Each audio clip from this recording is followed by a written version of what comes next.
Merry Christmas! It's Christmas Day 2022, but I'm going to talk about Christmas Day 1776. Now, if you saw my video a couple days ago, I spoke about Thomas Paine's The American Crisis #1. If you didn't see it, make sure you watch it.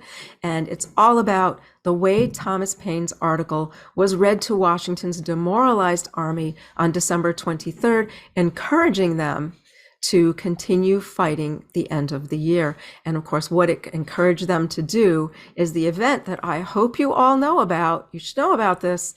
December 25th, 1776, the famous crossing of the Delaware, Washington's crossing. And maybe you've seen that incredible painting in the American wing of the Metropolitan Museum of Art here in New York City commemorating that crossing. Or maybe you've been in person like I have been. And in this video, I'll be sharing with you pictures and video of the year that I went. And it is a wonderful reenactment to attend. I highly recommend you go if you can. So what's going on Christmas Day 1776? Well, Washington's army is newly energized by Thomas Paine's incredibly inspiring words, and they have decided that that night they will cross the Delaware River and attack the Hessians at their encampment at Trenton, New Jersey. So Washington and his army are on the Pennsylvania side of the Delaware. The Hessians and the British are all on the New Jersey side of the Delaware. And they have decided they're going to try this sneak attack on the Hessians. They correctly believe, I should say, the Hessians will be tired after a night of Christmas partying and celebration, which is going to turn out to be true. Now, the guys who are going to pull this off for us are the Marblehead Mariners, or Glover's regiments from Marblehead, Massachusetts. And I do have a video here about the way they crossed the Commander April 29th, 1776, earlier this year in the Battle for New York. So if you haven't seen that, be sure to watch that one as well. So the Marblehead Mariners will come through again for the Commander, but in much worse conditions than they crossed in New York. In New York, it was summer, and of course the East River is wide, and the currents were heavy, and all of that was happening. But now it's bitter cold. Colder than we are used to experiencing it. And I think this year, for the first time in quite a few years, it is going to be just as cold Christmas Day or today as it was when Washington crossed. So the river is full of ice. It's very cold. There's snow everywhere. And, you know, they don't have all these nice fabrics to wear to keep them warm and dry like we have today. So they're mostly wearing wool and linens. And the Marblehead Mariners will gather up their flatboats, and when it gets dark, they will begin crossing across to the Trenton side.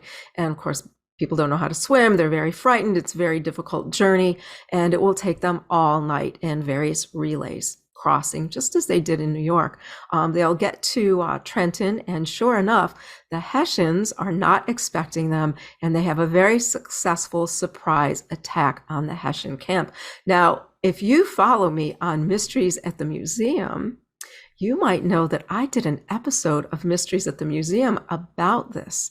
I'm not going to say a whole lot more about it for you. Instead, I'm going to share with you a montage of my photos of the reenactment and some video I took. You can see there are thousands of people there. Everyone goes to celebrate. People from around the world go to celebrate this great moment. And what's so great about it?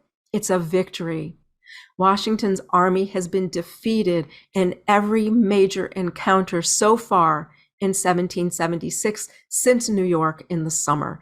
And now they have a victory. They take 900 Hessians prisoner. I think I would have to check that, but I think that's the number.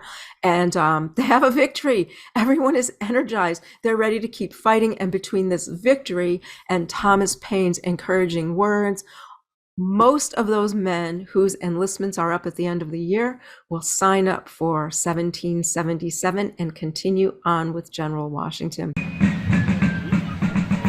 We start with the arrival of the Fife and Drum Corps.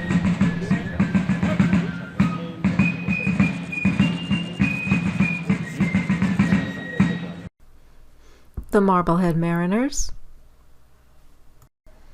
His Excellency General George Washington arrives, and take a look at the back of this picture, the way spectators are packed onto the bridge.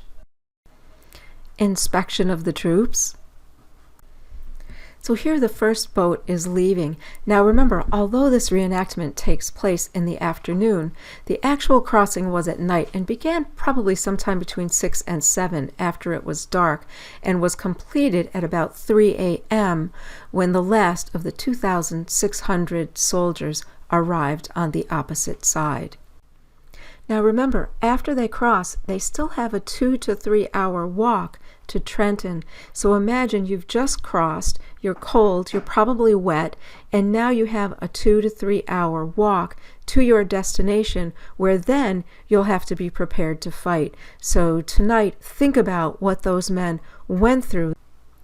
And at last, what everyone has come to see, the commander crosses to the other side of the Delaware River. Tonight, as you're finishing up your Christmas holiday, take a few minutes to remember those men who that night, Christmas night, 1776, freezing cold, horrible conditions, crossed the Delaware River, granting us our first major victory in our war for independence from Britain. Thank you so much for watching. Have a Merry Christmas. A Happy New Year. I hope they're all safe and happy holidays for you. Don't forget to remember our soldiers, our men and women of the American Revolution, and all they did for us so that we can be celebrating today. Please like my video, subscribe and follow me, and share it with whomever you think will like it. And thank you very much for following me. I hope you'll stick with me and keep watching my videos next year.